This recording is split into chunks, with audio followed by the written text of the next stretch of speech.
deflação eólica é um dos processos erosivos eólicos, que corresponde ao principal tipo de erosão produzida pelo vento.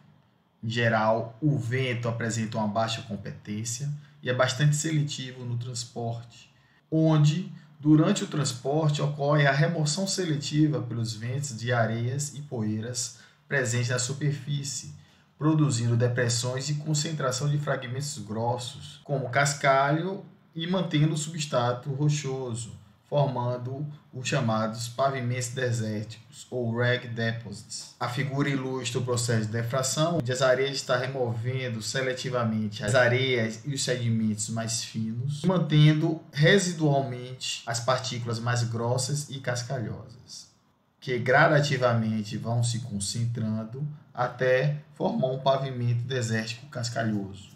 A figura mostra um pavimento desértico cascalhoso no deserto Sonora, nas montanhas Cofa, no Arizona, Estados Unidos. E quando a deflação atinge um nível topográfico correspondente à zona saturada ou o nível freático dos aquíferos em subsuperfície, são formados os oásis nos desertos.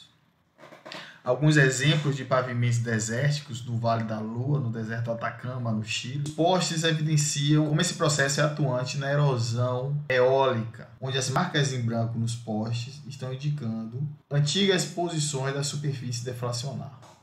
Outro processo erosivo eólico é a abrasão eólica, que corresponde ao resultado dos constantes impactos dos sedimentos transportados pelos ventos entre si ou contra obstáculos maiores, como seixos, blocos, etc.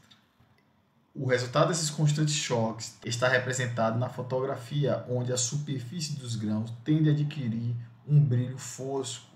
A figura representa uma fotomicrografia de grãos de quartzo arredondados e foscos provenientes das dunas do deserto da Arábia. Portanto, o brilho fosco e o excelente grau de arredondamento são características inerentes das areias eólicas.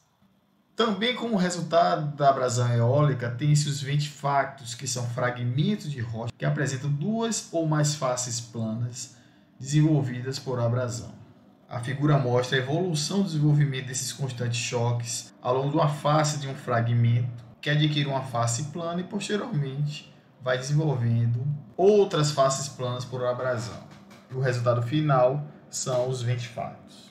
A figura animada mostra os constantes choques das areias transportadas pelos ventos sobre um bloco de rocha, produzindo uma feição plana e polida representativa dos ventifactos. Já os iardangues são feições geomorfológicas erosivas residuais, verificadas nas fotografias e formadas pela ação abrasiva do vento sobre materiais relativamente frágeis. Quanto aos processos sedimentais, temos que o transporte associado pelos ventos de alta velocidade podem atuar por vários dias e mover grandes quantidades de areia, como mostrado no gráfico, que mostra a taxa de movimentação de areia em relação à velocidade dos ventos. Quanto maior a velocidade do vento, maior a capacidade de movimentação de areias eólicas. Dentre os sedimentos eólicos, temos a poeira eólica, que corresponde às partículas menores que 0,125 milímetros, ou seja, areia muito fina, silt e argila. Elas representam o maior volume do material transportado pelos ventos e são transportados basicamente em suspensão devido ao fluxo turbulento e velocidade de massa de ar por longos períodos, sendo transportados igualmente por longas distâncias. Em geral, a presença de obstáculos ao longo da passagem dos ventos representa uma resistência, gerando uma intensa turbulência em seu entorno e promove a deposição das partículas após o obstáculo. Um grande exemplo do transporte a longas distâncias das poeiras eólicas são as tempestades de areia no deserto do Saara, que podem ser transportadas por milhares de quilômetros sobre o Oceano Atlântico.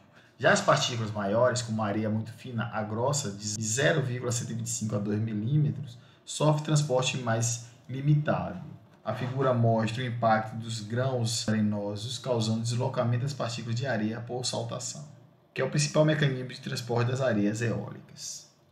Em uma mesma velocidade de vento, quanto maior for a partícula, menor será o seu deslocamento.